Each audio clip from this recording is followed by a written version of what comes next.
السلام عليكم ورحمة الله وبركاته. إن الحمد لله نحمده ونستعينه ونستغفره ونعوذ بالله من شرور أنفسنا وسيئات أعمالنا. من يهده الله فلا مضل له ومن يضلل فلا هادي له. أشهد أن لا إله إلا الله وحده لا شريك له وأشهد أن محمدا عبده ورسوله لا نبي بعده. اللهم صل وسلم وبارك على عبدك ونبيك محمد وعلى آله وصحبه ومن اهتدى بهديه إلى يوم القيامة. قال الله جل وعلا: يا أيها الذين آمنوا اتقوا الله حق تقاته ولا تموتن إلا وأنتم مسلمون. يا أيها الناس اتقوا ربكم الذي خلقكم من نفس واحدة وخلق منها زوجها وبث منهما رجالا كثيرا ونساء واتقوا الله الذي تساءلون به والأرحام إن الله كان عليكم رقيبا. يا أيها الذين آمنوا اتقوا الله وقولوا قولا سديدا يصلح لكم أعمالكم ويغفر لكم ذنوبكم ومن يطع الله ورسوله فقد فاز فوزا عظيما. Amma ba'd, saudaraku fillah rahimani wa rahimakumullah. Alhamdulillah, segala puji bagi Allah Subhanahu wa taala Ar-Rahman Ar-Rahim atas segala limpahan nikmat yang Allah anugerahkan bagi kita semuanya dengan rahmat dan kasih sayangnya. Alhamdulillah, Allah Subhanahu wa taala perkenankan kita di hari ini untuk melanjutkan kajian kita dari sirah Nabi kita Muhammad bin Abdullah sallallahu alaihi wasallam, dan insyaallah ikhwatal iman rahimani wa rahimakumullah, kita pada kesempatan ini membahas tentang peradaban dunia di abad ke-6 Masehi. Kenapa materi ini kita bahas? Karena di abad ke-6 Masehi adalah abad di mana terlahirnya Nabi kita Muhammad bin Abdullah sallallahu alaihi wasallam, dan di abad itu pula lah Islam Allah Subhanahu wa taala syiarkan melalui lisan Nabi kita Muhammad bin Abdullah sallallahu alaihi wasallam. Di masa itu pula lah Allah Subhanahu wa taala menurunkan wahyunya yang pamungkas, yang terakhir, Al-Quranul Karim, sehingga dengan memahami bagaimana peradaban dunia di masa itu akan membuat kita semakin melek, semakin sadar, semakin tahu tentang kebenaran risalah Islam. Ya, wallahu ya'lamu haitsu yaj'alu risalatahu. Allah Subhanahu wa taala Maha tahu di mana Allah Subhanahu wa taala lebih tepat menurunkan risalahnya. Jadi ikhwatan iman rahimani wa rahimakumullah, dengan kita mengetahui peradaban dunia di abad itu, nanti insyaallah di kesempatan yang akan datang kita secara spesifik bicara tentang peradaban Arab, ya, secara khusus bagaimana peradaban masyarakat Arab yang disebut dengan Arab jahiliyah, ya, karena penyebutan Arab jahiliyah lebih tepatnya adalah dunia pada masa itu semuanya mengalami masa kejahiliaan yang sangat dahsyat, ya. Di masa itu kejahiliaan yang luar biasa, dan masyarakat Arab jahiliyah termasuk bagian dari masyarakat jahiliyah yang ada di seluruh muka bumi. Sehingga kita mengetahui urgensi pentingnya diutusnya Nabi kita Muhammad sallallahu alaihi wasallam, sehingga kita mengetahui apa jadinya alam semesta ini, muka bumi ini, ya, jika Islam tidak pernah diturunkan oleh Allah Subhanahu wa taala. Ya, pertanyaan ini belum pernah mungkin terbersit di benak sebagian kita. Apa jadinya jika Islam tidak pernah ada di muka bumi? Ya, subhanallah. Antum melihat ikhwatal iman bagaimana dari aspek bukti, kita tidak hanya bicara dari sisi aspek peribadatan, mengenal Allah yang hak, Tuhan yang benar, yang satu-satunya yang berhak disembah. Kita juga akan bicara tentang bagaimana peradaban manusia, pernikahan, interaksi sosial satu dengan yang lainnya, transaksi jual beli, yang semuanya itu jika tidak diturunkan Islam, maka apa jadinya muka bumi ini? Ikhwatal iman rahimani wa rahimakumullah. Dan juga kenapa penting kita membahas tentang tema ini? Supaya kita mengetahui apa itu yang dimaksud dengan jahiliyah. Ya, supaya kita paham hakikat jahiliyah itu apa. Kenapa demikian? Karena ikhwatal iman rahimani wa rahimakumullah, Islam ini akan hancur, Islam ini akan rusak, Islam ini akan pudar, bahkan tidak tersisa sama sekali coraknya ketika muncul generasi dari kalangan kaum muslimin yang tidak kenal jahiliyah. Sebagaimana yang disebutkan oleh Khalifah Umar Ibn Al-Khattab radhiyallahu an, beliau mengatakan, sayanqudu ural islami urwatan idza nasha'a fil islami jilun la ya'riful jahiliyah. Islam ini akan pudar, akan terputus talinya satu demi satu ketika muncul terlahir generasi di dalam Islam ini yang tidak kenal jahiliyah. Ya seperti nasib kita saat ini. Sehingga ketika kita tidak mengenali jahiliyah, bagaimana kita mengenali Islam? Ya, karena nilai-nilai apa yang direformasi dan direvolusi oleh Islam, kemudian digantikan dengan ajaran Islam, kita tidak mengetahuinya. Ya, kita tidak mengenali apa nilai-nilai yang dirubah oleh dinul Islam ini, dan kemudian muncullah Islam membersihkan, memperbaiki keadaan kondisi manusia yang hidup di seluruh muka bumi dengan jauh lebih terhormat, jauh lebih baik. Ikhwatul iman rahimani wa rahimakumullah, kita bisa melihat bahwa peradaban pada masa itu terbagi menjadi beberapa pemerintahan atau imperialisme, ya, yang imperialisme besar yang ada di abad ke-6 Masehi. Yang pertama adalah imperialisme Romawi. Ya, imperialisme Romawi ini yang biasa dikenal Romawi Timur, biasanya dikenal dengan imperialisme Bizantium, ya.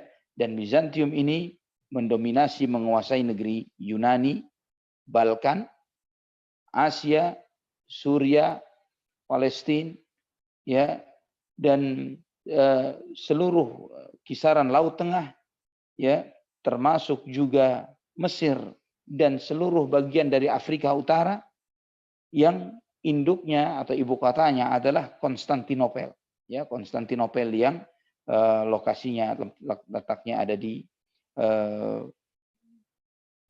Turki. Ikhwatan iman rahimani wa rahimakumullah.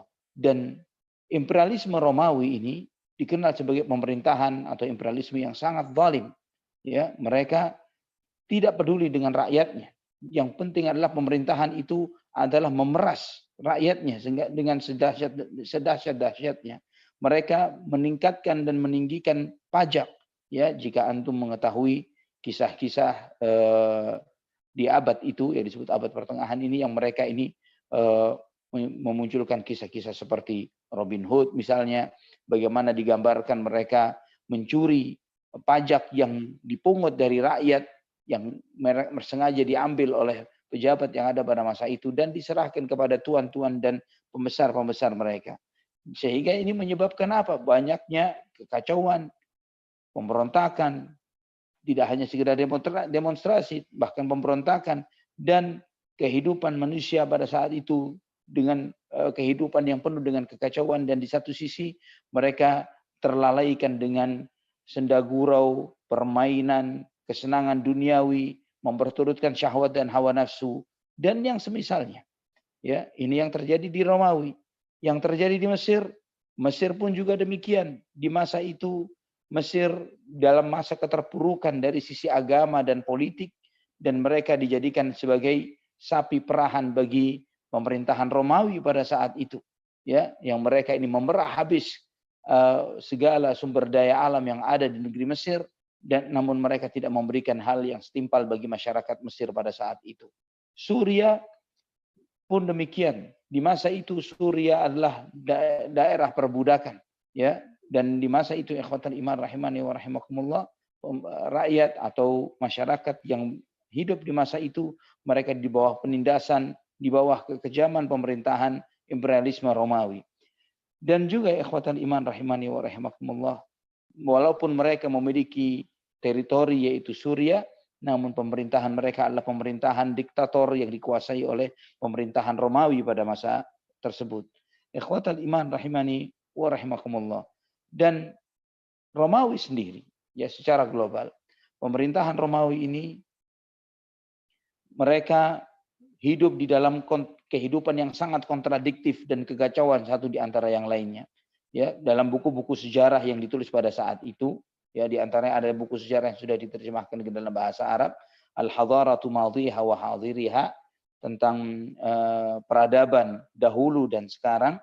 Di dalam buku tersebut disampaikan bahwa bagaimana kontradiksi kehidupan yang dialami oleh masyarakat Bizantium pada saat itu. Di satu sisi mereka sangat meninggikan perdebatan agama, ya, sampai ada istilah debat Bizantium. Dahulu seringkali disebutkan tentang perdebatan Bizantium. Ini istilah-istilah yang seringkali dahulu ketika saya baca buku-buku lama masih sering muncul istilah perdebatan Bizantium ini. Kenapa muncul istilah debat Bizantium? Ya, istilahnya mereka di Bizantium sana mereka ada satu majelis perdebatan, ya, yang anggotanya adalah orang-orang filsuf atau mempelajari filsafat untuk mendiskusikan tentang hakikat-hakikat ketuhanan, tentang Roh Kudus, tentang hakikat Yesus, tentang hakikat Allah, tentang Trinitas, Unitarian, dan beragam sekte-sekte kekristenan yang banyak sekali muncul di Romawi pada saat itu. Di satu sisi mereka memperdebatkan, mereka sangat panas hati dan kepala mereka, ya, mereka sangat panas hati dan kepala mereka ya, terhadap perdebatan-perdebatan ini. Namun di sisi yang lainnya, ikhwatal iman rahimani wa rahimakumullah, mereka habis hidup mereka untuk memperturutkan kesenangan-kesenangan yang sifatnya duniawi. Ya, mungkin ikhwatal iman rahimani wa rahimakumullah, inilah di antara sebab rusaknya para tokoh-tokoh agama. Ya, rusaknya para tokoh-tokoh agama dari kalangan orang-orang Nasrani adalah karena mereka sibuk mempelajari filsafat dan panas hati dan pikiran mereka dengan mempelajari filsafat ini. Nah, ketika agama sudah bukan lagi sebagai jalan untuk bertaqarrub, mendekatkan diri kepada Allah Subhanahu wa taala, maka akibatnya apa? Akibat yang terjadi adalah mereka mencari hiburan dari sisi lain. Bagaimana hiburannya? Berbuat dosa dan maksiat. Maka tidak sedikit dari uskup-uskup, dari pendeta-pendeta yang kemudian mereka memiliki anak-anak haram, dan bahkan dahulu Anda pernah mendapatkan sebuah buku yang mengekspos tentang bagaimana hubungan seks antar paus, ya, antara paus dengan yang lainnya, sehingga melahirkan bayi-bayi yang kemudian dikubur hidup-hidup di Vatikan, ya, dan bukti-bukti sejarahnya sangat kuat akan hal ini. Ikhwatal iman rahimani wa rahimakumullah. Dan sayangnya juga Nabi kita sallallahu alaihi wasallam telah menyampaikan kepada kita tentang rusaknya sebagian kaum muslimin ketika mengikuti cara-cara dan gaya hidup perilaku orang-orang Yahudi atau Nasrani. Nabi sallallahu alaihi wasallam telah bersabda dalam hadis yang sahih dalam Sahih Bukhari, "La tattabi'unna sanana man kana qablakum shibran bi shibrin wa dhira'an bi dhira'in hatta law dakhalu juhra dhabbin la dakhaltumuh." Kalian akan mengikuti cara-cara dan gaya hidup orang-orang sebelum kalian, sejengkal demi sejengkal, sehasta demi sehasta. Sehingga nantinya andai kata pun mereka nanti masuk ke dalam lubang biawak sekalipun, kalian akan mengikutinya. Ini yang disebutkan oleh Nabi kita Muhammad sallallahu alaihi wasallam. Kemudian para sahabat bertanya, "Al-Yahud wan Nasara ya Rasulullah?" Apa yang kau maksud adalah Yahudi dan Nasrani? Nabi SAW bersabda, "Faman, siapa lagi jika bukan mereka?"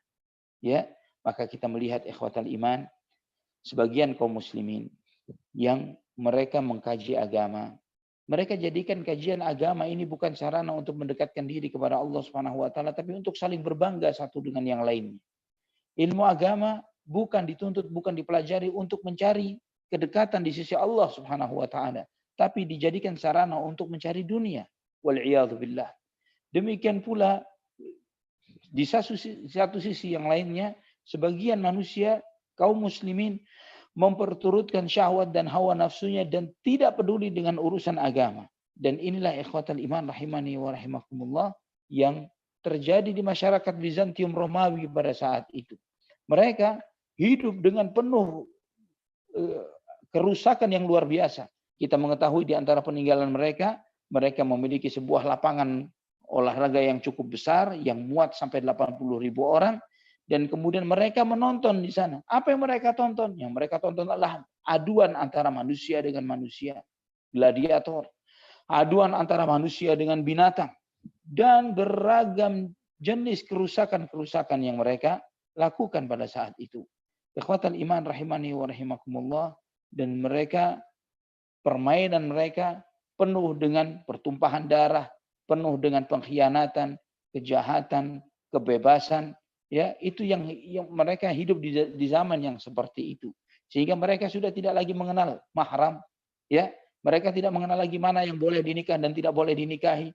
Bisa jadi seorang bapak menzinahi putrinya, bisa jadi seorang saudara menzinahi saudaranya, bisa jadi terus, dan yang seperti itulah yang terjadi di masyarakat Romawi pada saat itu, yang berakibat apa? Yang berakibat kita lihat mereka tidak memiliki nasab yang jelas. Ya, antum perhatikan penyebutan silsilah dan nasab itu akan benar ketika terlahir dari masyarakat yang menjaga tali pernikahan, yang mereka tidak gampang-gampang melakukan aktivitas perzinahan. Nah, karena itulah ya di bahasa Arab jahiliyah mereka walaupun disebut Arab jahiliyah, mereka masih memiliki nasab. Nanti ketika kita membahas nasab Nabi kita Muhammad SAW, nasab mulia beliau, maka kita akan melihat betapa jelasnya nasab beliau Muhammad bin Abdullah bin Abdul Muttalib bin Hashim dan seterusnya sampai kepada Adnan, sampai kepada Ismail alaihissalam. Dan ini ikhwatal iman rahimani wa rahimakumullah mengajarkan kepada kita ya bahwa kerusakan yang terjadi di masyarakat Romawi pada masa itu sangat bobrok, sangat rusak, sangat hancur. Kehidupan mereka sudah tidak bisa dibedakan antara gaya hidup manusia atau kehidupan binatang. Kemudian yang berikutnya imperialisme yang lain adalah imperialisme Persia. Dan ikhwatal iman rahimani wa rahimakumullah, imperialisme Persia ini dikenal sebagai imperialisme Kisra, ya. Kisra Persia. Dan dia lebih besar daripada imperialisme Romawi Timur, ya, lebih besar dari Romawi Timur, dan mereka memiliki beragam jenis ajaran keagamaan yang bermacam-macam, Zoroaster, Manism dan yang lainnya yang mereka buat, ya, yang mereka adakan dari generasi ke generasi, ya, dan mereka ini mengajarkan kepada pengikutnya yang seperti Manism ini mengajarkan tentang ibahiyah, ya, mengajarkan tentang segala sesuatunya adalah boleh, ya, segala sesuatunya itu adalah halal. Suatu benda jika tidak jelas siapa pemiliknya, maka itu boleh diklaim dan boleh diklaim sebagai kepemilikan kita. Itu dan mereka pun berkembang bukan hanya sampai terbatas kepada benda saja, bahkan kepada makhluk hidup, ya. Tentang wanita misalnya, ketika mereka melihat seorang wanita, mereka suka, mereka dengan senang hati mereka melampiaskan apa yang mereka inginkan, sehingga mereka hidup di dalam kekacauan dan kerusakan. Kebiasaan kerajaan adalah untuk merampas dan mengambil hak-hak yang dimiliki oleh rakyatnya. Adapun sebagian rakyatnya, mereka saling rampok satu dengan yang lainnya, saling curi satu dengan yang lainnya. Ketika mereka bisa membunuh yang lelaki, yang suami, maka mereka tawan istrinya, mereka perbudak istrinya, mereka kuasai asetnya, ya, lahan dan kebun dan kemudian peternakan dan yang lain sebagainya. Maka ikhwatal iman rahimani wa rahimakumullah, banyak peradaban Persia ini, ya, dilihat peninggalan-peninggalan kuno, bangunan-bangunan yang berserakan, yang tidak berpenduduk, yang ditinggalkan begitu saja karena rusaknya perilaku kebudayaan yang mereka hidup, yang mereka jalani pada saat itu. Para raja, pemerintahannya sistem kerajaan yaitu turun temurun, ya, dan mereka beranggapan bahwa derajat mereka sebagai raja, Kisra ini beranggapan derajat dan kedudukan mereka di atas derajat manusia biasa. Bahkan mereka menganggap bahwa keturunan raja-raja Kisra ini adalah keturunan Tuhan. Ya, mereka memiliki silsilah dan nasab ketuhanan. Maka jika antum membaca tentang peradaban Persia ini, Iran pada masa itu Kisra, mereka andai kata rajanya sakit, ya, dalam satu kondisi dia sakit, maka hari sakitnya sang raja harus dijadikan sebagai hari berkabung nasional, sehingga menyebabkan semua aktivitas ekonomi, sosial dan yang lain, budaya dan semuanya harus stop, switch off semuanya untuk menghormati hari sakitnya sang raja. Dan demikian pula dengan kondisi-kondisi yang lainnya. Ketika raja sedang melakukan ini dan itu dan sebagainya, itu akan berdampak kepada segala aturan yang terjadi di negara tersebut. Ikhwatal iman rahimani wa rahimakumullah. Maka ketika itu yang terjadi, ya, dan banyak sekali buku-buku sejarah yang menceritakan dengan sangat detail tentang peradaban Kisra ini, peradaban Persia. dan bahkan dunia barat pun seringkali mengeksplor tentang kehidupan Persia ini, ya, masyarakat Persia. Kalau tidak salah dahulu pernah ada film apa namanya 300 kalau tidak salah, itu menceritakan tentang secara garis besar kehidupan orang-orang Persia ini. Dan Anda pernah membaca berita ketika dahulu, ya, ketika buku film itu mulai dimunculkan, bangsa Iran protes, ya, mereka protes terhadap penayangan film tersebut karena bertentangan dengan budaya mereka. Aslinya budaya mereka lebih buruk dari itu. Ya, budaya bangsa Persia lebih buruk dari itu. Bangsa Persia mereka hidup seperti binatang ternak. Mereka sang raja mengambil harta rakyatnya dengan semau-maunya sehingga menyebabkan ketika rakyat ini memiliki usaha, mereka kesusahan dengan usahanya. Maka apa yang mereka harus lakukan? Mereka meninggalkan pekerjaan mereka, mereka tinggalkan ladang mereka tinggalkan perkebunan mereka, domba-domba mereka, peternakan mereka, dan kemudian mereka beralih profesi menjadi ahli-ahli agama. Ya, namun ahli-ahli agama di Persia adalah Majusi, para penyembah berhala, bintang-bintang, matahari, api, dan yang semisalnya. Ikhwatal iman rahimani wa rahimakumullah. Maka mereka hidup di dalam kekelaman sejarah sebagaimana kekelamannya kaum bangsa Romawi pada saat itu. Kemudian kita melihat ke negeri yang lainnya, yang negeri besar juga pada saat itu, yaitu India. Ikhwatal iman rahimani wa rahimakumullah. Semua sejarawan yang menceritakan bagaimana keadaan bangsa dan masyarakat India di abad ke-6 Hijriah, semua sejarawan sepakat bahwa di abad itu mereka berada di keterpurukan agama, akhlak, sosial, politik, dan segala aspek kehidupan yang mereka alami pada abad ke-6 ini. Sehingga kerusakan itu bukan hanya terjadi di tempat-tempat, misalnya pelacuran, di tempat-tempat pelacuran, di lokalisasi, bahkan di tempat-tempat ibadah. Bahkan mereka pun menjadikan itu sebagian dari simbol peribadatan mereka, yaitu dengan berhubungan satu dengan yang lainnya, ya. Dan mereka ini mengarang tarian-tarian, gerakan-gerakan yang mereka nisbatkan itu sebagai bentuk peribadatan kepada Tuhan mereka, yang tidak sedikit dari perilaku itu adalah perilaku pornografi dan yang semisalnya, dan mereka labeli itu sebagai bagian dari agama. Ikhwatal iman rahimani wa rahimakumullah. Mungkin kalau kita bisa memberikan contoh, di antaranya mungkin adalah sebagian jenis yoga, ya, yoga yang Allahu a'lam. Ada yang kalau tidak salah diistilahkan Kama Sutra, ya, dan yang semisalnya. Yang mereka ini adalah yoga yang arahnya adalah untuk merusak, untuk mempelampiaskan seks dan hawa nafsu mereka satu dengan yang lainnya, dan mereka menganggap itu sebagai sesuatu yang suci dan bagian dari ibadah. Ikhwatal iman rahimani wa rahimakumullah. Lebih parah lagi di dalam peribadatan, lebih parah lagi di dalam kehidupan sosial mereka, wanita sangat tidak bernilai. Wanita tidak memiliki kedudukan sama sekali. Jika seorang suami meninggal dunia, maka sang istri harus dilemparkan ke dalam api, dibakar hidup-hidup, ngikutin sang suami, untuk mengikuti suaminya. Dan itulah kerusakan ini terjadi di dalam segala aspek kehidupan mereka. Ikhwatan iman rahimani wa rahimakumullah. Dan sebagian mereka yang menguasai agama, mereka menjadikan agama ini sebagai sarana untuk menindas dan merendahkan orang-orang yang di bawah level mereka. Maka mereka membuat aturan-aturan sosial, yang dengan aturan-aturan sosial ini pada hakikatnya adalah untuk menyenangkan hawa nafsu dan kesenangan mereka, dan untuk semakin menginjak-injak generasi di bawah mereka. Maka ikhwatul iman rahimani wa rahimakumullah, antum melihat bagaimana masyarakat India, ya, dan kita masih bisa melihat sampai di masa kita saat ini, bagaimana mereka mengklasifikasikan kasta demi kasta di antara mereka. Orang-orang Hindu, mereka memberikan kasta yang tertinggi adalah kasta Brahma, ya. Dan kasta Brahma ini siapa? Para tokoh-tokoh agama.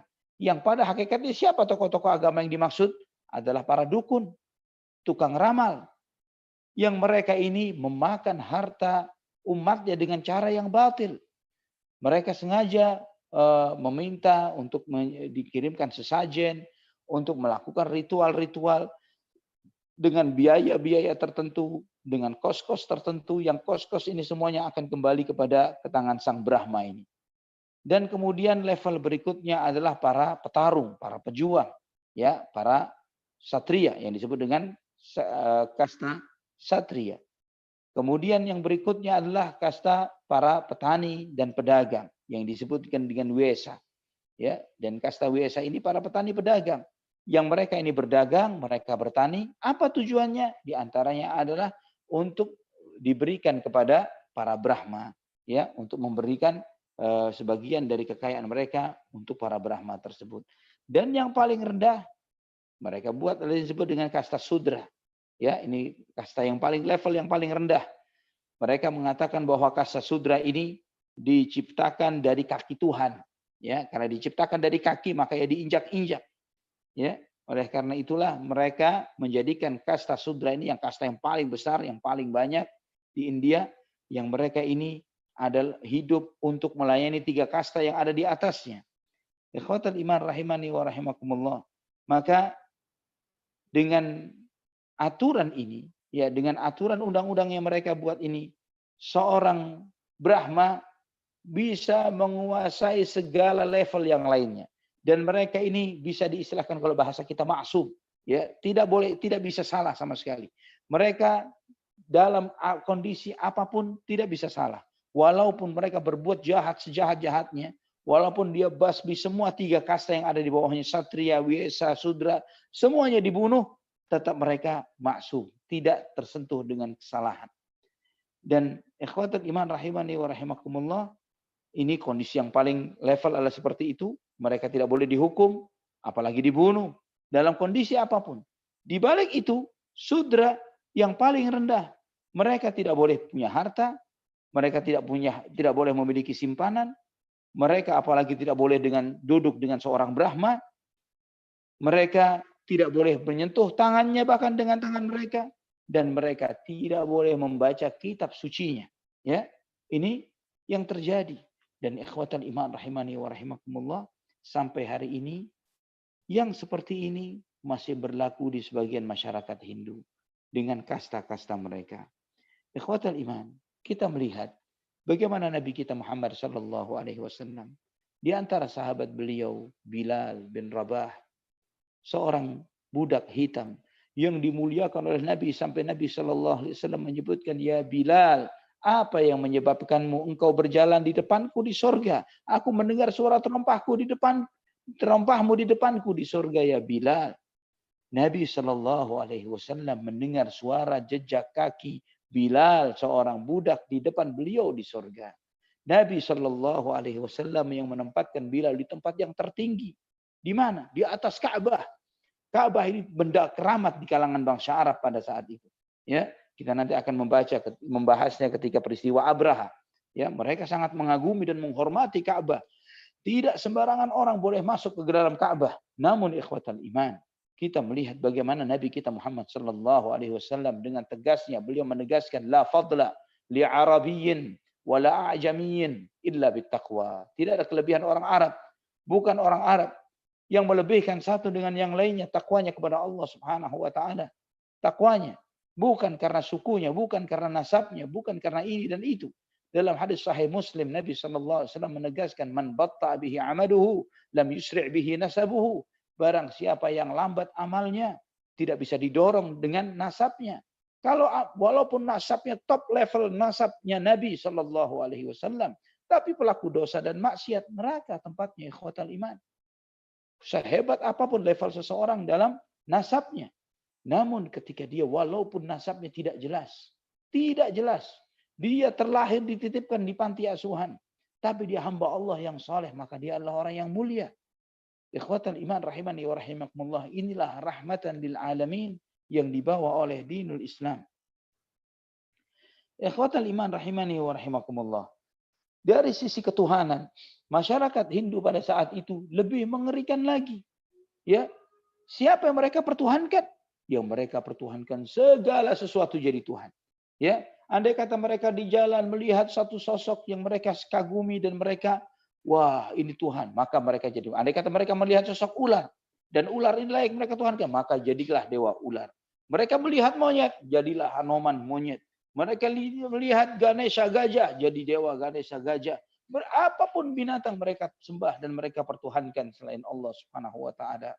Mereka menghinakan diri mereka dengan sangat rendah dan hina. Ya, dan bahkan tidak sedikit di antara mereka yang sampai menyembah benda-benda kotor, ya, benda-benda najis yang mereka sembah dan mereka anggap itu sebagai Tuhan-Tuhan mereka. Ikhwatal iman, itulah hinanya syirik. Maka ketika Rabi' bin Amir radhiyallahu an ketika ditanya oleh Rustum, siapa kamu ini? Apa misimu? Maka Rabi' mengatakan, nahnu qaumun ibta'atsanallahu linukhrijakum min ibadatil ibadi ila ibadati rabbil ibad. Kami adalah suatu masyarakat, suatu kaum yang dimunculkan oleh Allah Subhanahu wa taala di muka bumi untuk menyelamatkan kalian dari beribadah kepada sesama makhluk agar kalian menyembah kepada Tuhannya seluruh makhluk, yaitu Allah Rabbul Alamin. Ikhwatal iman rahimani wa rahimakumullah. Dari sisi keagamaan, kita melihat di awal di abad ke-6 Masehi ini kehidupan masyarakat, kehidupan manusia di muka bumi secara keagamaan mereka berada di dalam masa keterpurukan dari sisi akidah dan ibadah yang sangat terpuruk. Kekacauan sisi agama yang luar biasa, kejahiliaan mendominasi semua aliran keagamaan dan pemikiran yang ada pada kehidupan manusia pada saat itu. Sehingga kebodohan, hawa nafsu, dominasi kebatilan dan kemaksiatan, ya, kerusakan terjadi di seluruh kehidupan manusia yang ada di muka bumi pada zaman itu, pada abad ke-6 Masehi. Sehingga itu berdampak kepada agama-agama yang diistilahkan dengan agama-agama samawi, ya. Istilah agama samawi ini adalah istilah yang populer di masyarakat kita. Ketika ditanya apa itu agama samawi, apa saja agama samawi? Agama Islam, agama Kristen, agama Yahudi. Padahal penyebutan ini adalah penyebutan yang salah. Ya, kalau ditanya apa agama samawi, yang benar adalah hanya satu agama samawi, yaitu Islam. Ya, adapun Yahudi dan Kristen bukan agama samawi. Kenapa bukan agama samawi? Kata samawi berasal dari kata sama, artinya dari langit. Sedangkan Kristen dan Yahudi bukan dari langit, tapi buatan manusia. Itu adalah agama yang dibuat oleh manusia yang penuh dengan perubahan, penuh dengan pemalsuan, penuh dengan infiltrasi, korupsi, baik terhadap ayat-ayat yang tersampaikan di dalam kitab suci maupun yang tersampaikan dari ajaran-ajaran yang mereka amalkan dan mereka lakukan. Maka ikhwatal iman rahimani wa rahimakumullah, kekacauan dari sisi keyakinan ini jugalah yang berdampak kepada rusaknya kehidupan dunia, kehidupan mereka, kehidupan sosial mereka. Sehingga peperangan karena alasan agama itu terjadi.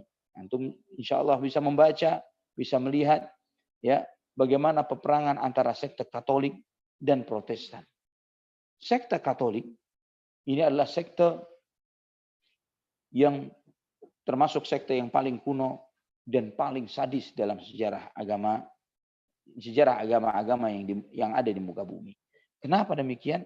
Dahulu, ya, dan sampai sekarang pun peninggalannya pun masih bisa masih seringkali dipamerkan di pameran-pameran besar di dunia. Mereka memiliki sebuah lembaga yang disebut dengan inkuisisi, ya, inquisition. Ya, antum bisa membaca, bisa mencari, ya, lembaga inkuisisi ini di Google, di search engine yang antum bisa akses. Lihat apa itu lembaga inkuisisi. Lembaga inkuisisi ini dibentuk oleh gereja untuk menghukum mereka-mereka yang beda aliran dengan mereka. Apa saja yang mereka lakukan? Maka mereka melakukan inovasi-inovasi. Inovasi dalam hal apa? Inovasi dalam membuat alat-alat penyiksaan. Itu yang terjadi, mereka lakukan. Maka di zaman ini kaum liberal di antara cara mereka untuk menolak adanya teokrasi, ya, agama yang berdasarkan ketuhanan, walaupun mereka sangat timpang dan pincang dalam hal ini, mereka anti khilafah, tapi mereka eksiskan Vatikan sampai hari ini. Mereka tetap pertahankan Dalai Lama dengan Tibetnya sampai saat ini. Ya, itu negara-negara yang berdiri atas nama agama, tapi mereka sahkan, mereka legalkan. Tapi ketika seorang muslim bicara khilafah, teroris. Ini adalah teroris. Ini teokrasi yang merusak dan yang semisalnya. Sedangkan kita melihat bagaimana kehidupan dan peradaban manusia di masa khilafah. Mereka hidup di dalam kebaikan dan kaum tidak hanya bagi umat Islam, bahkan bagi yang lainnya.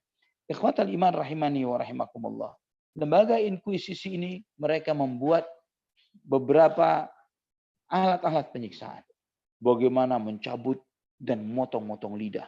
Bagaimana mencongkel mata.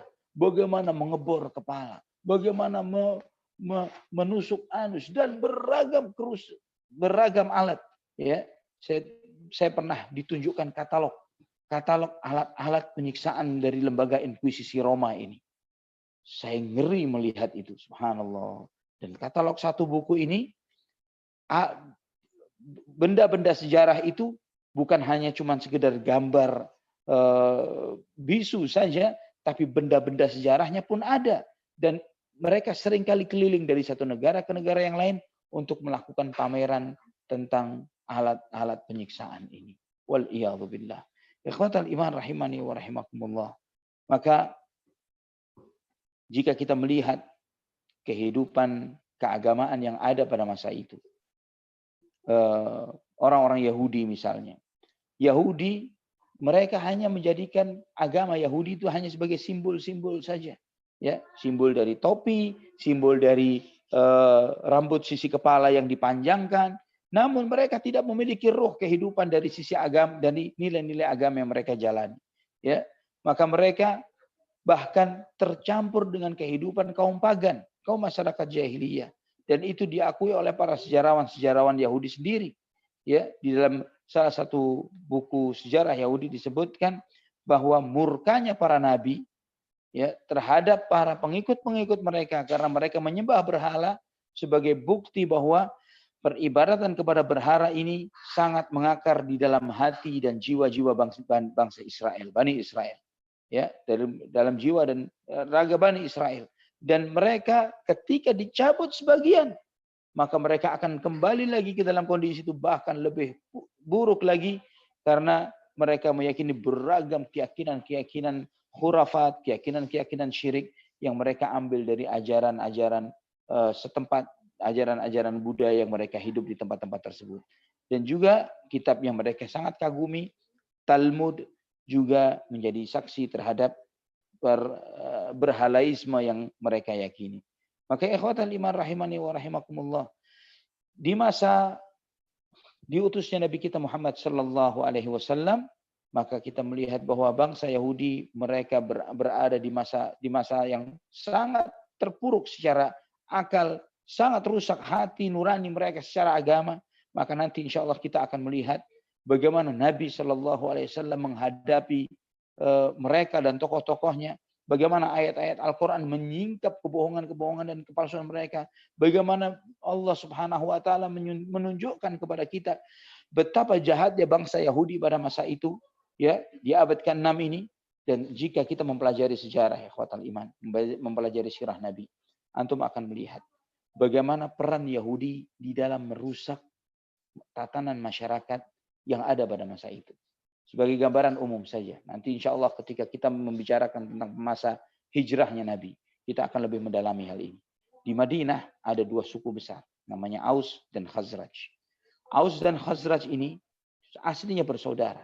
Ya, dua kabilah, dua suku yang aslinya bersaudara. Namun bangsa Yahudi menimbulkan perpecahan, peperangan di antara kedua suku ini. Supaya mereka terus berperang. Dan ini terjadi hampir 200 tahun. Apa yang terjadi? Yahudi, mereka ada tiga kabilah, tiga suku. Bani Quraidah, Bani Mustalik, dan Bani Nadir. Quraidah, Mustalik, dan Nadir. Ya, mereka ini hidup di Madinah. Ada lagi suku-suku Yahudi yang lain. Ini yang besar-besarnya. Nah, suku-suku Yahudi ini, pekerjaan mereka, yang satu pro kepada Aus, yang satunya lagi pro kepada Khazraj. Ini mainan saja di antara mereka. Dan mereka ketika mulai Aus dan Khazraj saling berdamai, mereka memunculkan, bisikan-bisikan supaya mereka berperang. Kenapa? Karena yang menyuplai senjata, yang memproduksi senjata adalah Nadir, Mustalik, dan Quraidah. Bangsa-bangsa Yahudi. Kabilah-kabilah Yahudilah produsen-produsen senjatanya. Kalau mereka memproduksi senjata, namun tidak ada yang perang, di mana mereka akan mendapatkan untung? Maka selama mereka memproduksi senjata, mereka butuh adanya medan perang. Kalau tidak ada perang, rugi mereka. Siapa yang akan menyerap hasil produksi mereka? Maka mereka munculkan pertikaian, mereka munculkan peperangan supaya produk-produk mereka laku terjual. Dan ketika bayarnya tidak mampu membeli karena keterbatasan dana, apa yang dilakukan oleh bangsa Yahudi ini? Mereka akan memberikan pinjaman. Ya, saya beri pinjaman. Pinjaman berbunga, riba. Itulah gaya hidup mereka. Dari zaman Nabi Shallallahu Alaihi Wasallam, secara miniatur dunia ditunjukkan oleh Allah Subhanahu Wa Taala dan Rasulullah SAW di dalam sejarah hidup Nabi kita Muhammad Sallallahu Alaihi Wasallam. Dan lihat ikhwatal iman, betapa gagapnya kita, betapa gagalnya kita untuk menghadapi makar Yahudi yang sedemikian dahsyatnya di muka bumi ini. Kita mati gaya, kita tidak bisa berbuat apapun. Dan andai kata kita mau kembali kepada sirah Nabi kita Muhammad SAW, mempelajarinya, kita akan melihat subhanallah, Rasulullah SAW berhasil mematahkan makarnya Yahudi sampai ke akar-akarnya. Bukan hanya sampai mereka tidak mampu menggerakkan makarnya sedikit pun, bahkan Nabi SAW mencabut generasi Yahudi ini dari Jazirah Arab, bukan hanya dari Madinah, dari Jazirah Arab. Nabi SAW berpesan kepada para sahabatnya, akhrijul Yahuda wan Nasara min Jaziratil Arab, keluarkan mereka dari Jazirah Arab. Dan itu berhasil, ikhwatal iman, rahimani wa rahimakumullah. Itulah gambaran umum tentang Yahudi. Bagaimana tentang Nasrani? Nasrani tidak kalah dengan orang-orang Yahudi karena memang sumber dasarnya sama, ya. Sumber dasarnya dari Bani Israel juga, yang mereka memiliki kebiasaan untuk merubah-rubah dan memalsu-malsukan firman Tuhan. Dari seorang tokoh mereka yang sangat dikagumi oleh seluruh sekte-sekte Kristen, yaitu Paulus. Paulus ini digambarkan sebagai rasul yang paling hebat di kalangan orang-orang Nasrani. Padahal dialah yang merusak agamanya Nabi Isa alaihissalam. Dialah yang memalsukan Injil Matius, Markus, Lukas, dan Yohanes. Dialah yang memalsukan ajaran Trinitas. Dialah yang memalsukan ajaran dosa waris. Dan semua ajaran-ajaran sesat dari orang-orang Nasrani. Yang sama sekali tidak pernah diajarkan oleh Nabi Isa alaihissalam. Maka ikhwatul iman, rahimani wa rahimakumullah, antum melihat bagaimana di dalam Alkitab, ya, ada salah seorang penulis buku, seorang Nasrani, Michael Ishar, ya, ketika dia menulis tentang 100 tokoh terkemuka di muka bumi, di samping dia menempatkan Nabi Muhammad SAW di nomor 1, dia menempatkan Paulus di atasnya Yesus, ya. Dan alasannya apa? Dia dengan polosnya dia mengatakan bahwa jika boleh jujur, maka pada hakikatnya si pencetus agama Kristen bukan Yesus, tapi Paulus. Ini ikhwatal iman. Dan agama Kristen ini, mereka terpecah-pecah menjadi sekte-sekte yang banyak. Dan sekte-sekte ini satu dengan yang lainnya saling berperang dengan yang satu dengan yang lainnya. Antara orang-orang Nasrani di Syam dengan orang-orang Nasrani di Irak. Dengan pula orang-orang Nasrani di Irak dan juga orang-orang Nasrani yang ada di Mesir dan yang ada di sekitaran mereka. Mereka membuat gereja-gereja yang berbeda satu dengan yang lainnya. Mereka berlomba-lomba. Bahkan mereka membuat pasukan-pasukan sesuai dengan aliran-alirannya. Katolik beda dengan Protestan, beda dengan Saksi Yehova, beda dengan Advent, beda dengan ini, dengan itu, dan beragam sekte-sekte yang banyak yang muncul yang ada pada diri mereka. Dan semuanya sepakat di dalam satu hal. Sepakat di dalam kekufuran, sepakat di dalam peribadatan, menyembah sesembahan selain Allah Subhanahu wa taala, karena mereka memang mengambil ajaran ini dari ajaran paganisme yang ada di sekitar mereka, maka mereka mengotak-atik ajaran pagan itu agar sewarna dengan ajaran Nasrani. Mereka tidak memiliki hari raya, maka mereka jadikan hari raya mereka di abad ke-4 Hijriah misalnya, ya, abad ke-4 Masehi, Mereka pertama kali membuat hari Merry Christmas, hari raya Natal, yang mereka menjadikan hari peribadatan, hari Mitra, Dewa Matahari, hari lahirnya Dewa Matahari sebagai hari tanggal lahirnya Nabi Isa alaihissalam atau tanggal lahirnya Yesus, dan mereka rayakan tiap tahun sebagai hari Natal. Yang pada hakikatnya adalah ajaran pagan yang sudah turun-temurun diajarkan kepada mereka, yang sudah ada di budaya-budaya di luar budaya Kristen. Dan juga ikhwatal iman rahimani wa rahimakumullah. Maka sampai hari ini, hari orang-orang Nasrani, mereka merayakan hari raya pekanannya di hari apa? Di hari Minggu. Bahasa Inggrisnya Sunday. Sunday, hari matahari. Ya, mereka menjadikan itu sebagai hari besar pekanan mereka untuk merayakan Tuhan mereka, yaitu pada hakikatnya penyembah matahari. Ya, yang mereka ambil, yang diinfiltrasikan kepada mereka, jadilah sebagai label agama-agama baru, ya, dengan label Katolik, Protestan, Pentakosta, dan yang lain-lainnya. Ikhwatal iman rahimani wa rahimakumullah. Dan semua ajaran-ajaran yang ada, bukan cuma ajarannya, bahkan kitab sucinya sangat bercampur baur, sangat bertentangan satu dengan yang lainnya. Dan ini bukan kesempatan kita untuk membahas hal ini, tapi antum bisa melihat tentang kontradiksi ini banyak di dalam kitab suci mereka. Ya, jangankan berbicara antara perbandingan perjanjian lama dengan perjanjian baru, antara perjanjian lama sendiri dengan perjanjian lama, atau perjanjian baru sendiri dengan perjanjian baru, terjadi pertentangan yang dahsyat antara satu Injil dengan Injil yang lainnya, dan seterusnya. Kemudian agama yang lain yang ada di masa itu adalah agama Majusi. Ya, agama Majusi ini mereka mempertuhankan unsur-unsur alam. Ya, Majusi ini siapa yang dipertuhankan? Unsur-unsur alam. Yang terbesar adalah unsur api. Ya, maka mereka membangun sebagai tempat-tempat peribadatan untuk dewa api ini tadi. Mereka melakukan ibadah di tempat-tempat itu. Mereka membangun semacam gereja-gereja, tempat-tempat peribadatan untuk hal ini. Mereka membuat etika-etika, ya, mereka membuat aturan-aturan bagaimana untuk melakukan peribadatan-peribadatan terhadap sang dewa ini. Dan mereka membuat ikatan-ikatan, ya, ikatan-ikatan terhadap penganutnya. Sehingga agama Majusi ini membuat aturan-aturan yang sangat ketat. Misalnya mereka mengharuskan untuk menyembah matahari dalam sehari 4 kali, ya, dalam sehari. Di samping menyembah matahari, mereka harus juga menyembah bulan, api, air, ya. Dan mereka ada ritual-ritual khusus yang mereka harus baca. Misalnya ritual ketika tidur, ritual ketika bangun tidur, mandi, memakai senjata misalnya, makan atau haus, ya, ketika cukur rambut dan potong kuku, buang air, ya, ketika menyalakan api. Dan mereka tidak boleh mematikan api sama sekali. Dan mereka tidak boleh menyentuh api yang membuat api itu padam. Ya, dan mereka sangat itulah di antara peribadatan mereka. Ya. Dan mereka beribadah ini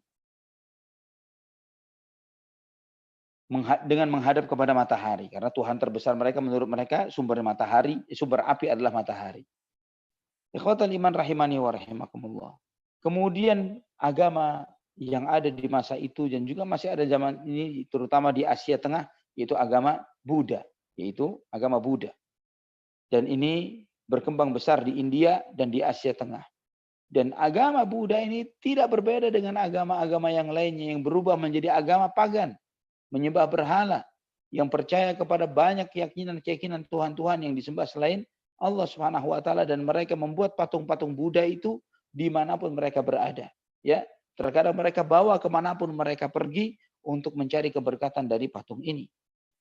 Dan yang terakhir adalah agama Hindu yang merupakan Hindu asli ini, dan mereka dikenal dengan memiliki banyak Tuhan.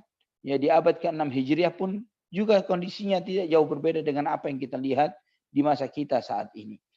Dan Hindu serta Buddha ini sudah menjadi bagian dari agama-agama kaum paganisme yang mereka menyembah sesembahan-sesembahan selain Allah Subhanahu wa taala. Maka dari sini kita melihat ikhwatal iman bahwa di abad ke-6 Masehi, dunia ini diselimuti dengan kekelaman kejahiliaan. Semuanya menyembah kepada sesembahan-sesembahan selain Allah Subhanahu wa taala.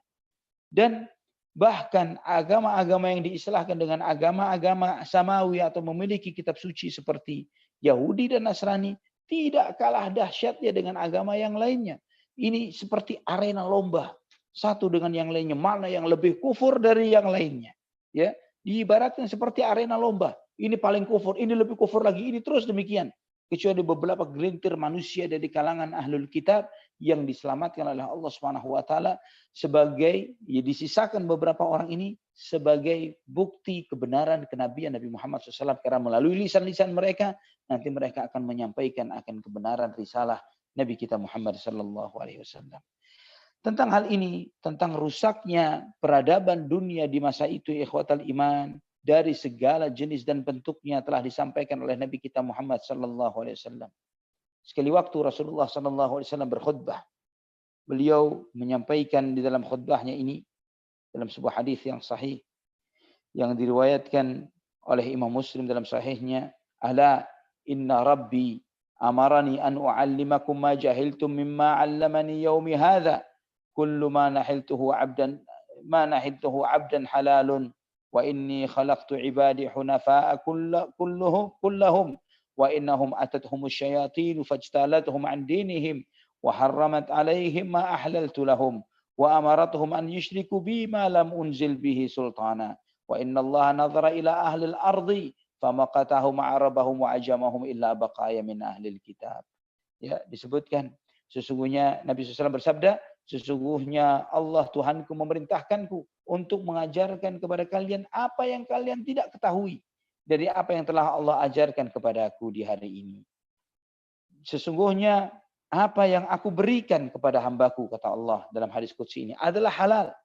Sesungguhnya aku ciptakan hambaku semuanya manusia ini dalam keadaan hanif. Artinya Allah menciptakan dalam fitrah manusia, fitrahnya itu adalah hanif, cenderung kepada tauhid, tidak berbuat syirik. Maka coba antum perhatikan ikhwatal iman. Semua penyembah berhala, sebanyak apapun Tuhannya, kalau antum katakan agama kalian ini mengajarkan Tuhan itu ada banyak ya, maka mereka akan mengatakan tidak, Tuhan kami satu. Ya, karena apa? Itulah fitrah yang Allah tanamkan, meyakini satu Tuhan. Mereka tahu Tuhan lebih dari satu, batil, sesat, rusak, tidak benar dan tidak layak dipertuhankan. Kemudian Allah berfirman, dan sesungguhnya setan mendatangi mereka. Setan menarik manusia dari agamaku. Maka aku haramkan bagi mereka apa yang kemarin aku halalkan bagi mereka. Dan setan memerintahkan kepada mereka untuk menyekutukanku dengan sesuatu yang tidak aku izinkan. Sesungguhnya kata Nabi SAW, Allah Subhanahu wa taala melihat kepada seluruh penduduk muka bumi. Ya, dan Allah memurkai mereka. Baik Arabnya maupun bukan Arabnya, kecuali hanya tersisa beberapa gelintir dari kalangan ahlul kitab. Inilah ikhwatal iman rahimani wa rahimakumullah, peradaban dunia di abad itu. Dan afwan, ini saya sampaikan dengan sangat global sekali, ya. Adapun cerita-cerita, bukti-bukti sejarah, contoh-contoh pembuktian dan yang lain sebagainya bisa disebutkan di dalam literatur yang lain, dan ada salah satu buku sirah yang pernah Anda baca yang cukup detail menjelaskan tentang hal ini, yaitu buku sirah yang ditulis oleh Abul Hasan Ali Al-Hasani An-Nadawi. Ya, beliau menceritakan secara mendetail dengan bukti-bukti sejarahnya, menyampaikan tentang bagaimana kehidupan dan peradaban manusia di abad ke-6 Masehi di masa itu. Wallahu a'lam bishawab. Dan itu menunjukkan kepada kita betapa jahiliyah itu bukan hanya terjadi secara parsial di bangsa Arab saja, ya, namun itu menyeliputi seluruh masyarakat yang ada di muka bumi. Kenapa Allah memilih Arab? Kenapa Allah tidak memilih di India? Kenapa Allah tidak memilih di Romawi? Kenapa Allah tidak memilih di Persia? Kenapa tidak memilih di Cina? Karena Allah Subhanahu wa taala melihat bahwa masyarakat jahiliyah Arab lebih rendah kejahiliaannya dibandingkan masyarakat jahiliyah yang lainnya yang sudah jauh lebih parah dan lebih menyedihkan kejahiliaannya.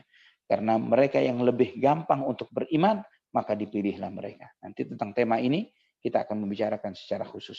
Wallahu a'lam bishawab. Ya, kita akan bicarakan secara khusus Kenapa Allah Subhanahu wa taala turunkan Islam di Arab? Kenapa tidak di tempat yang lainnya? Wallahu a'lam bishawab. Masya Allah Ustaz, ini sangat luas sekali ini wawasannya ya. Dari berbagai aspek, tidak hanya saja dari Sirah Nabawiyah, namun juga secara global yang tadi sudah disampaikan oleh Ustaz, dari berbagai peradaban Persia, Romawi dan sebagainya. Masya Allah, ini bahwa inna dina indallah Islam itu betul-betul ya agama yang sempurna dan yang diridhoi oleh Allah Subhanahu wa taala. Ini masih ada waktu sekitar 13 menit Ustaz, mau dibuka forum tanya jawab saja Ustaz? Boleh, dengan senang hati. Baik. Untuk itu kami persilakan kepada jamaah yang ingin bertanya, silahkan untuk raise hand-nya, mengklik tangannya, mengklik tombol raise hand maksud Ana, dan mengacungkan tangannya. Baik, ini ada pertanyaan dari seorang ikhwan. Assalamualaikum warahmatullahi wabarakatuh. Izin bertanya Ustaz, bagaimana sikap kita terhadap para habaib yang mengaku nasabnya sebagai keturunan Ahlul Bait? Karena sesuai penjelasan Ustaz tadi dalam Islam, yang lambat amalnya tidak bisa dibantu dengan nasabnya. Barakallahu fiik.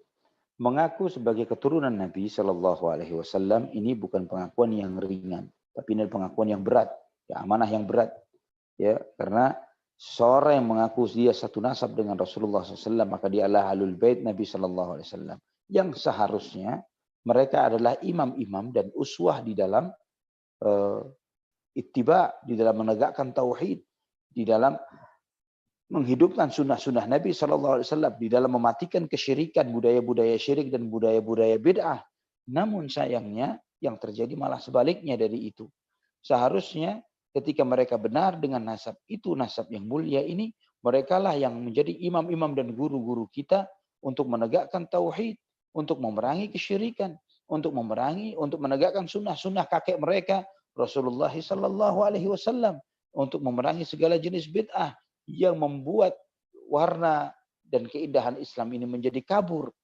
Dan benar ikhwatal iman, maka kita melihat di dalam sejarah, ya sejarah kehidupan manusia, sejarah para ulama, seseorang walaupun dibesarkan dengan kehebatan propaganda, Habib ini, Syekh ini dan itu, dan dengan nama-nama yang menipu manusia, tetap tidak akan bisa menipu kenyataan hakikat yang sebenarnya. Contoh, dalam sejarah kita melihat seorang imam yang saleh dari keturunan Ahlul Bait, imam yang saleh yang sangat mulia, Al-Imam Ja'far As-Sadiq rahimahullah. Beliau hidup di masa Imam Malik bin Anas. Beliau juga hidup di masa Imam Syafi'i, dan beliau hidup di sezaman dengan Imam Abu Hanifah, Imam Syafi'i, ya. Artinya di zaman yang sama, tapi Imam Ja'far As-Sadiq tinggalnya di Madinah. Ya, beliau tinggal di Madinah. Mana yang lebih populer, yang lebih terkenal? Imam Ja'far As-Sadiq. Ya, baik namanya, agamanya, ajaran-ajarannya, fiqihnya, madhabnya, antara Imam Ja'far As-Sadiq dengan Imam Malik bin Anas misalnya. Kenyataannya Imam Malik bin Anas.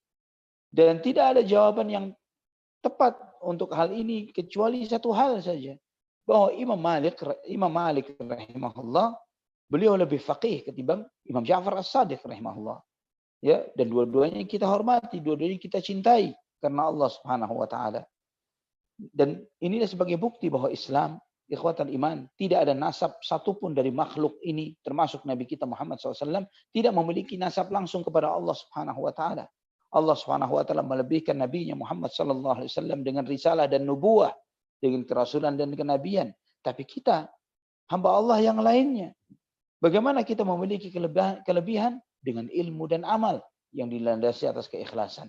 Sehingga seseorang yang ikhlas karena Allah Subhanahu wa taala, beribadah kepadanya dengan benar, dengan ikhlas karena Allah, menuntut ilmu dengan baik, berdakwah dengan tulus dan ikhlas dari bangsa apapun, ya, warna kulitnya bagaimanapun. Jika dia ikhlas, dia pasti disebut sepanjang masa, sepanjang waktu. Maka nama-nama seperti siapa di antara umat Islam yang tidak kenal dengan nama Al-Imam Al-Hasan Al-Basri? Hasan Al-Basri. Imam Hasan Al-Basri seorang budak, ya. beliau ini hitam, budak. Namun kita tidak pernah kebayang Imam Hasan al-Basri itu seperti orang budak. Orang putih, ganteng, soleh, hebat. Padahal dia seorang budak yang hitam. Kenapa sampai kepada kita seperti ini? Karena beliau hamba Allah yang soleh dan ikhlas. Di dalam berdakwah, di dalam beribadah, di dalam menuntut ilmu, dan di dalam mengajar. Wallahu a'lam bishawab. Ustaz, berikutnya kita mempersingkat waktu saja ya. Jadi kita akan bacakan kembali pertanyaan berikutnya dari Muhammad Rizki ya. Apa penyebab sehingga kaum muslimin lebih bisa hidup berdampingan dengan orang-orang Nasrani juga di akhir zaman nanti akan membuat aliansi atau koalisi dengan pasukan Nasrani, padahal antara kaum muslimin dan orang-orang Nasrani punya sejarah peperangan yang banyak dan panjang, termasuk perang salib. Sedangkan kaum muslimin lebih sulit hidup berdampingan dengan orang-orang Yahudi. Padahal baru konflik yang besar terjadi berdirinya negara Yahudi di tanah rampasan Palestina. Syukran, jazakallahu khair Ustaz atas penjelasannya. Barakallahu fikum. Ikhwatal iman rahimani wa rahimakumullah. Jika antum melihat landasan dari akidah Yahudi dibandingkan dengan akidah Nasrani. Ya, perbedaannya apa? Perbedaan yang paling mendasar adalah akidah Yahudi ini didasari atas materialisme murni. Ya. Didasari atas materialisme yang sangat murni. Maka mereka ini beragamanya adalah untuk meraup keuntungan dunia. Ini Yahudi. Mereka jadikan agama sebagai tunggangan. Ya, dan contoh tambahan untuk contoh tambahan sebagai negara teokrasi, negara berdasarkan agama, namun dilegalkan oleh seluruh muka bumi, dan mereka dengan tega-teganya juga menghapus Palestina dari peta mereka, ya, adalah negara Israel, negara Yahudi. Ya, atas dasar apa mereka mengabsahkan keberadaan dan berdirinya negara itu? Ya, atas dasar apa mereka melakukan hal ini? Pendatang yang tiba-tiba merampas tanah dari pemilik asli dari yang meninggal di tempat tersebut. Dan ini ikhwatal iman rahimani wa rahimakumullah, Allah Subhanahu wa taala juga sebutkan di dalam Al-Qur'an, ya, di dalam surat Al-Maidah ayat 82, Allah berfirman, la tajidanna ashaddan nasi adawatan lil ladzina amanu al-yahuda wal ladzina asyraku wa la tajidanna aqrabahum mawaddatan lil ladzina amanu alladzina qalu inna nasara dzalika bi anna minhum qissisina wa ruhbana wa annahum la yastakbirun. Sungguh kamu akan mendapati, wahai Rasulullah SAW, manusia yang paling besar permusuhannya terhadap orang-orang yang membenarkan Rasulullah SAW dan beriman kepada beliau dan mengikuti beliau adalah orang-orang Yahudi. Ya, Allah Subhanahu wa taala menyebutkan manusia yang paling besar permusuhannya terhadap orang beriman Yahudi. Ya. Karena penentangan mereka, karena kedengkian dan kejengkelan mereka terhadap orang-orang beriman. Dan termasuk Yahudi siapa? Orang-orang yang menyekutukan Allah Subhanahu wa taala daripada penyembah berhala, ya. Dan orang yang paling dekat kasih sayangnya dengan umat Islam adalah mereka yang mengatakan bahwa kami adalah orang-orang Nasrani, orang-orang Nasrani. Kenapa? Karena di antara mereka ada ahli-ahli ibadah, ya, orang-orang Nasrani, beda aja dengan Yahudi tadi saya sebutkan bahwa Yahudi mendasarkan keyakinan mereka berdasarkan materialisme. Nasrani kontranya mereka. 180 derajat. Mereka berakidah Nasrani, tujuannya apa? Melarikan diri dari dunia. Mereka tidak mau kawin, mereka tidak mau dunia, mereka tidak mau ini dan itu, ya, tidak mau politik, berikan negara kepada uang negara kepada negara, ya, dan terus demikian. Mereka tidak mau campur mengurusi urusan-urusan yang bukan urusan agama. Karena adanya orang-orang yang seperti ini dari kalangan Nasrani, itulah yang menyebabkan mereka lebih dekat kepada orang-orang beriman, kepada Rasulullah SAW dan para sahabatnya. Itulah di antara alasan dari jika dilihat dari latar belakang akidah. Namun sayangnya juga ikhwatal iman, hal ini pun juga semakin pudar semakin zaman dan waktu. Karena tidak sedikit juga para tokoh-tokoh agama dari kalangan orang-orang Nasrani, mereka menjadikan jabatan keagamaan mereka untuk meraih kesenangan dunia. Wallahu a'lam bishawab. Masya Allah. Baik, berikutnya pertanyaannya adalah nama agama Islam sebelum diutusnya Nabi SAW, apakah juga Islam?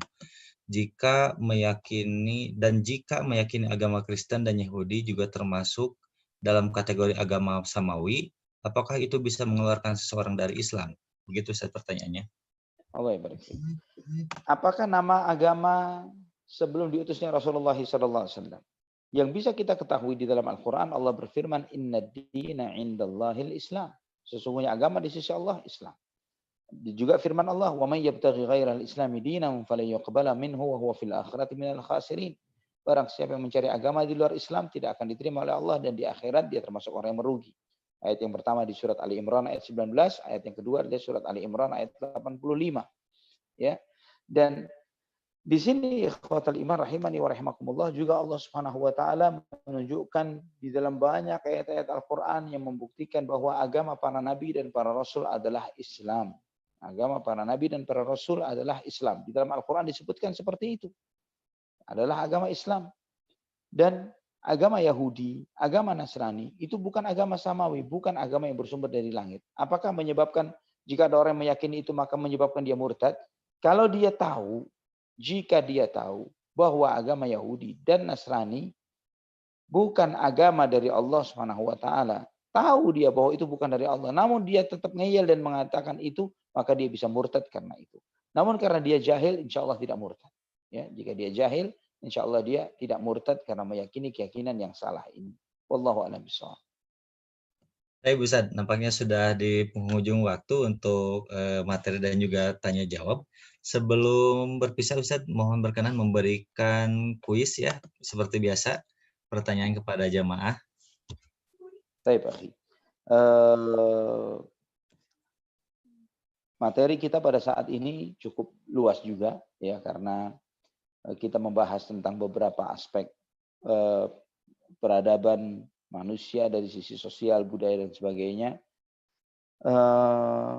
Berikan dua contoh ya, berikan dua contoh kerusakan dari sisi akidah ya, kerusakan akidah yang terjadi. Saya tidak membicarakan tentang peradaban mana atau mana ya, karena semua contohnya tentang banyak hal kerusakan akidah yang terjadi di abad ke-6 Masehi ini. Ya, kerusakan akidah apa saja yang terjadi di abad itu. Ya, di mana? Dimanapun. Entah itu di Romawi, entah itu terserah. Yang penting jawabannya cuma dua saja. Gitu. Insya Allah jelas ya. Dua contoh kerusakan akidah yang ada atau terjadi di abad ke-6 Masehi. Wallahu a'lam bishawab. Baik Ustaz. Oh ya Ustaz, ini masih ada request dari panitia. Apabila Ustaz berkenan gitu saja, ini karena masih banyak yang bertanya, Ustaz masih berkenan? Boleh, silakan. Baik. Silakan. Pertanyaan berikutnya ini ada dari ada yang dari raise hand ya. Silakan untuk Ah Yuliadi Purawibawa. Tafadhol pertanyaannya. Assalamualaikum warahmatullahi wabarakatuh, Ustaz. Waalaikumsalam warahmatullahi wabarakatuh, Akhi Yadi. Jazakallah khair atas tausiahnya dan juga kepada panitia. Ustaz, izin bertanya. Kan tadi dijelaskan bahwa di masa sebelum Nabi atau sebelum Nabi itu kesukuan sangat kuat. Artinya keterikatan antar kabilah itu sangat kuat. Nah, yang jadi pertanyaan saya, kan ada paman Nabi yang namanya Abu Lahab.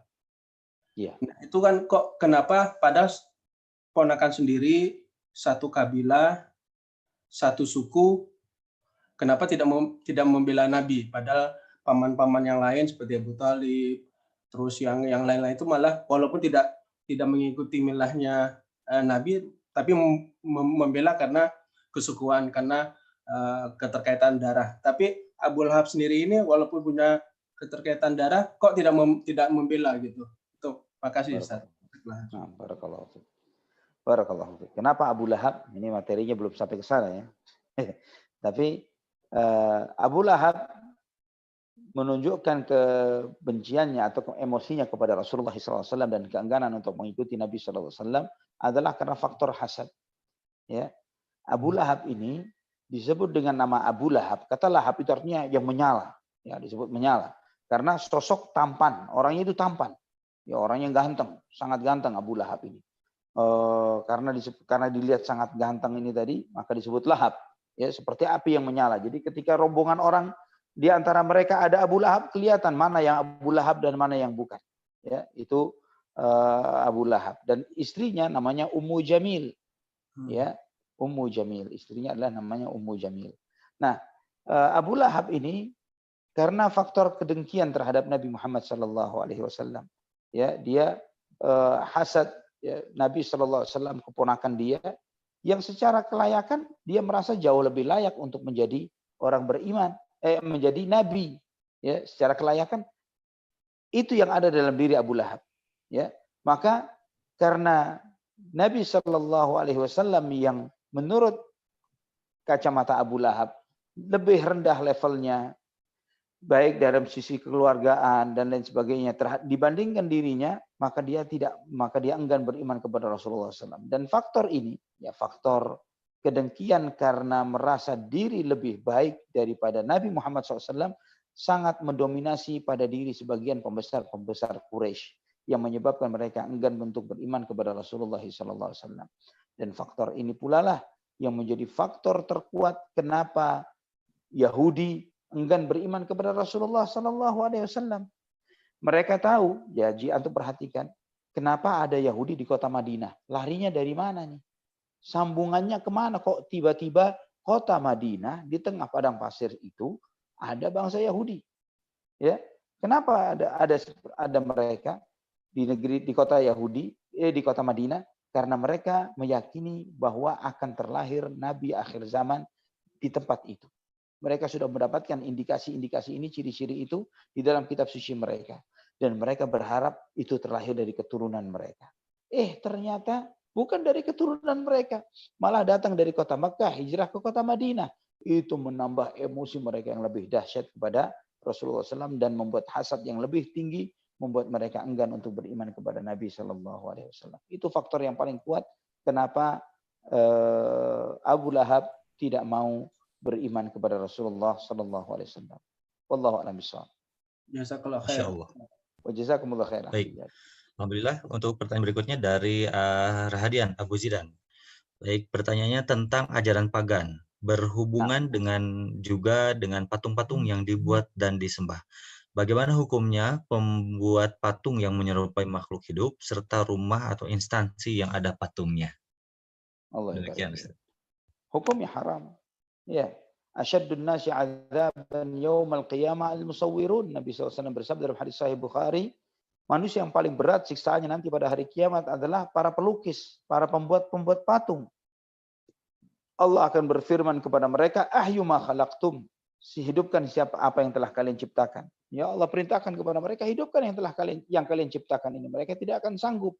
Maka mereka disebut sebagai manusia-manusia yang paling berat azabnya di sisi Allah Subhanahu wa taala, karena mereka berusaha untuk yudhahiuna khalqallah, berusaha untuk menyerupai ciptaan Allah Subhanahu wa taala, untuk menyerupai apa yang Allah Subhanahu wa taala ciptakan.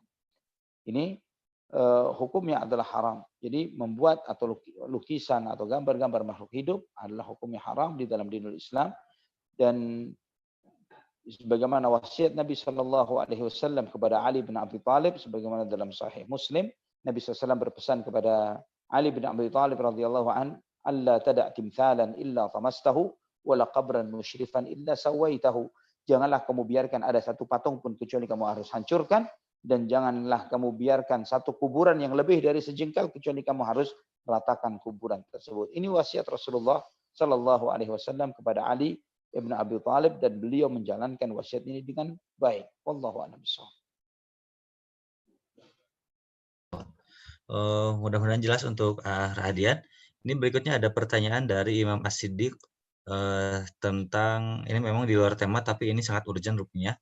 Bismillahirrahmanirrahim. Assalamualaikum warahmatullahi wabarakatuh. Afwan Ustaz, Ana ingin bertanya di luar tema. Ana memiliki ibu yang merasa ingin memiliki handphone baru karena handphone lama tidak nyaman lagi untuk dipakai.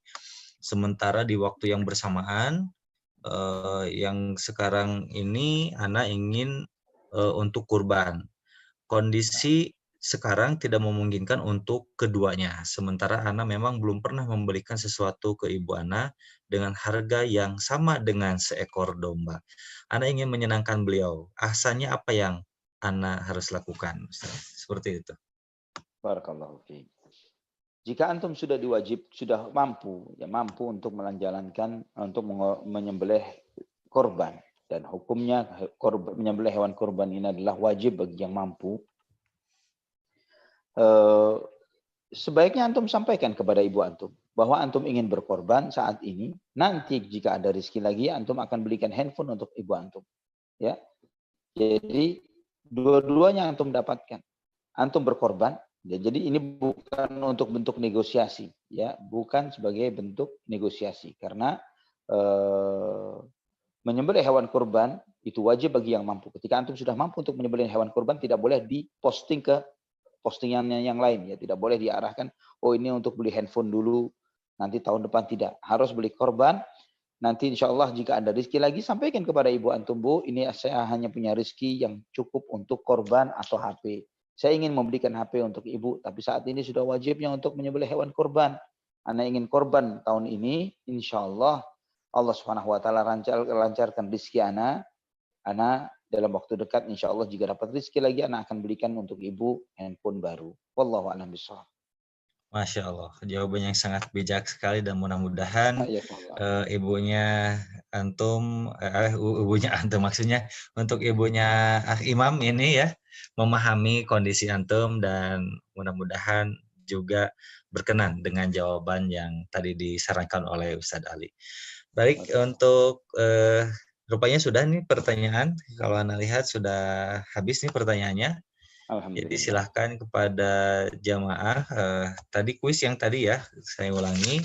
Pertanyaannya adalah sebutkan 2 contoh kerusakan akidah pada zaman ini ya, abad ke-6 Masehi. Nah. Betul begitu, Ustaz. Baik, mungkin closing statement dari Ustaz. Baik. Ikhwatal iman rahimani wa rahimakumullah.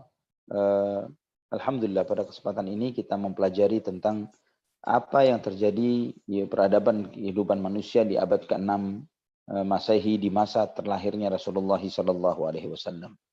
Sehingga dari sini kita akan melihat bahwa ketika di masa itu kemudian Allah Subhanahu Wa Taala memunculkan sosok Rasulullah SAW. Kemudian Allah Subhanahu Wa Taala memberikan wahyu kepada beliau dengan wahyu yang khusus, yang berbeda dengan wahyu yang Allah berikan kepada nabi-nabi sebelumnya. Jika nabi-nabi sebelumnya mendapatkan wahyu sekali, selesai, begitu saja. Rasulullah SAW, potongan-potongan ayat dan potongan-potongan surat yang itu turun siang dan malam, tidak putus-putusnya, ya, selama 23 tahun di masa kenabian beliau. Dan ini mengisyaratkan apa? Mengisyaratkan betapa besarnya rahmat Allah kepada seluruh umat manusia di masa itu. Ya, betapa besarnya rahmat Allah kepada seluruh umat manusia dengan wahyu yang sedahsyat ini, Al-Quranul Karim. Maka sejarah yang kita pelajari, ikhwatal iman, adalah sejarah tentang titik balik kehidupan seluruh umat manusia di seluruh muka bumi. Ya, dari sini kita akan melihat titik balik apa yang terjadi setelah munculnya Islam. Perubahan apa yang terjadi? Dan coba tadi pertanyaan yang sempat saya singgung di sela-sela kajian, apa jadinya muka bumi ini, apa jadinya dunia jika Islam tidak pernah ada di muka bumi? Siapa yang kita sembah? Bagaimana kita menikah? Bagaimana kita memiliki kepemilikan tanah, pakaian, sandal, sepatu, mobil, kendaraan, dan sebagainya? Jika tidak ada Islam, bagaimana itu bisa bagaimana kita menjalani hidup di muka bumi ini? Inilah yang memberikan ketenangan ke dalam hati kita, kenikmatan di dalam hati kita, syukur yang semakin dalam atas nikmat Islam yang sangat besar yang Allah berikan kepada hati kita. Kita layak untuk mensyukuri siang dan malam, dan kita meminta kepada Allah yang maha membolak-balikkan hati, agar Allah Subhanahu Wa Taala senantiasa menetapkan hati kita di atas agama ini sampai kita meninggal dunia kelak. Amin ya rabbal alamin. Amin ya rabbal alamin.